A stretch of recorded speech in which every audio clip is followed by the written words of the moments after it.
One thing I appreciate about the John Lynch, Kyle Shanahan administration is they don't double down on mistakes.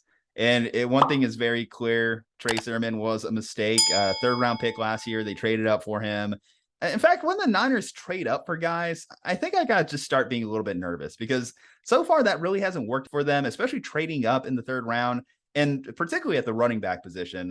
Listen to this. So this is a tweet from Ari Myrov. Kyle Shanahan running backs, guys that underperform. Trey Sermon, trade up in the third round, cut after 1 year. Joe Williams, Utah running back, trade up in the fourth round, cut after 1 year. Jerick McKinnon, giving him a $30 million contract. Tevin Coleman, giving him a $10 million contract. But you want to know what? We've had some successes. Raheem Mostert, undrafted guy, bounced around the league. I think we were a 6 team. Matt Breida, undrafted. Jeff Wilson Jr., an undrafted guy. And then Elijah Mitchell, who's currently our RB1, is a 6th-round pick. Add in the fact that, we had Mason, the kid looked really studly in the preseason, as well as even successes with JaMychal Hasty from time to time. Trey Sermon, are you disappointed that didn't really work out? Last year, he was like one of my fantasy football darlings, and I feel silly about that now. Oh, yeah, I'm very disappointed it didn't work out. If you just remember the season he had the year before at Ohio State, dude was just trucking all these Big Ten defenses, which is probably has some of the better defenses in all of college football. But the fact that he wasn't able, in this type of offense where they prioritize the running game so much, you would think a guy like Trey Sermon would be able to have some success or at least be able to keep himself on the roster. But that just didn't happen. I'm not too sure what went wrong. I could have been just a thing where he just wasn't able to really maximize his abilities there in this type of run game, or I don't know, maybe he just the lack of effort just kind of got to him or something. But it is kind of disappointing because I did have high hopes for him. But if you're a running back going into the NFL draft and you're kind of around that second or projected to be second or third round, you're just kind of praying that the Niners don't, trade up to get you, because that just kind of puts an end to your early NFL career. I find it so weird though. Like, what are they not seeing in those guys that they're drafting? Are they just going up and selecting those guys because they think talent was going to win out? Because, and one thing that was very apparent very early on with Trey Sermon is he just wasn't right for the offense. He wasn't a good scheme fit for the offense because he likes to dance and he likes to bounce around in the backfield, kind of like a little Le'Veon Bell-esque, instead of just hitting the hole, which is the big point for the zone blocking scheme that the Niners run. And I think that should have probably showed a little bit more on tape for the Niners, hindsight being 2020. I guess they just thought, okay, we can get this guy in our running back room, teach him to run like this. And since he is a great athlete, clearly Oklahoma recruited him, Ohio State recruited him, the talent will win out. But it just was the case. And I mentioned their 4th-round pick from a few years ago to Williams, another guy that they put a lot of capital in to trade up and grab him. But they've done this at other positions too. I think one thing as we kind of analyze John Lynch and Kyle Shanahan with the draft, they're so hit and miss. Luckily, their hits have been George Kittle, Fred Warner. I don't give them much credit for Nick Bosa, but Nick Bosa, obviously, Deebo Samuel. They've been able to get those big time all pro type players out of the draft. But when they miss, man, it's Trey Sermon, it's trading up for CJ, it's Mike McGlinchey, who's still an enigma, it's Solomon Thomas, it's Reuben Foster. They have some historic hits, historic misses on this team. I'm just, again, thankfully they've hit so well on the ones that they've got right. But Trey not even making it a year. He just got claimed by Philadelphia today. I hope that he can get his career right. I think he ended up in a good situation in Philly.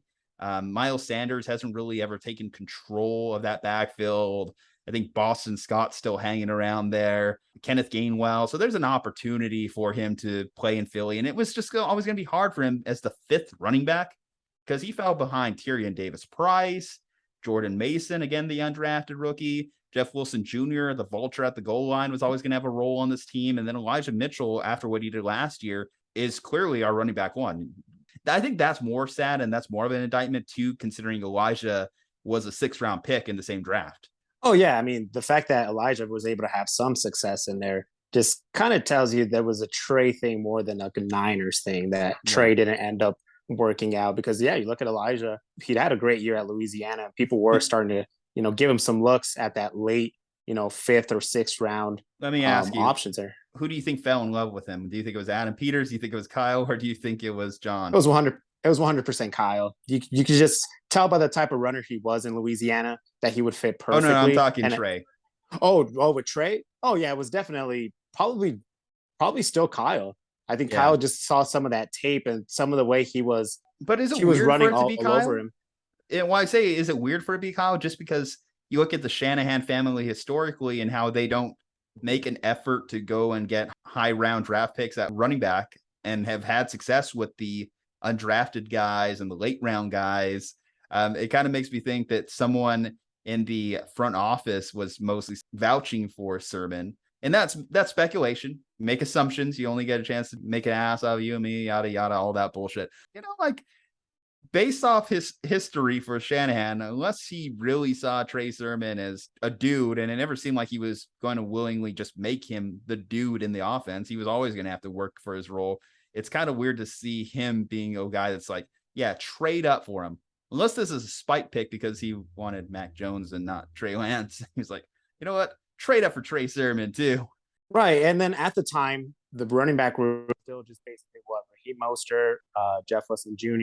That was Yeah, about it. they And did Michael have to Hasty, I think, was replenish there at their the running time as back well. room So I because, think yeah. he was trying to just add a little bit more, maybe counter of what they had already. Because if you look at Raheem Mostert, he's more of that, what we were talking about with Elijah Mitchell, that they just kind of explode through blocks and they kind of just get to where they need to go. Where I think Trey Sermon was obviously the opposite. I think he was looking to kind of have that type of, ball runner there, having that type of runner with the ball. I mean, I think that's just probably he was trying to do, and it just didn't end up working out. And now, I mean, it's also going to be different because Mike McDaniels isn't there anymore. So, he was a pretty big piece there as to what they were doing in the run game for the past few years. So, it'll be interesting to see how the running game in general develops for the Niners now that Anthony Lynn is kind of in charge now. Anyway, it sucks that Trey Sermon didn't work out for the Niners. It was a draft pick that was really hoping would have panned out for us. Certainly building depth in that running back room, but they come and go, and that's just kind of running back in the NFL, especially running back in the Kyle Shanahan system. So hopefully next time, and they don't draft a running back with a third round pick because that's just going to send red flags in my mind. We'll see what becomes of the guys they do have on the roster. I'm really excited to see what Mason does. I'm really excited to see what Tyrion Davis-Price does. Elijah Mitchell, of course, what he does in year 2. And Jeff Wilson, has just kind of hung around, been a stud. So you keep doing you, Jeff Wilson Jr. But all right, guys, from Juju Talk Sports, Jose Corral, 49 Reasons Listen, go ahead and check out the channel. We're glad to be back. Like some content, comment on some content, subscribe, yada, yada, yada, yada. We will see you next time.